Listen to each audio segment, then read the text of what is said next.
Hey everyone, welcome back to the channel. In today's video, I'm going to show you how to lock any app on your Android 16 phone using a built-in feature called app pinning. This is super useful if you want to hand your phone to someone like a friend or a kid, but make sure they stay inside one specific app. Alright, let's get into it. First, open your Settings app. Now tap the search bar at the top and type in Pin or Pin window. When it shows up, tap on it. It should say something like Allow apps to be pinned. Go ahead and make sure that option is turned on. Once that's done, here's how to actually lock an app. 1. Open the app you want to lock. Let's say it's Gallery or YouTube. 2.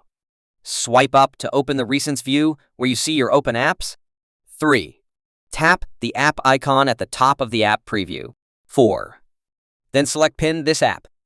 You'll now see a message saying the app is pinned and the person using your phone can't switch apps, go home, or open anything else. To unlock or unpin the app, just press and hold the back and recent apps buttons at the same time.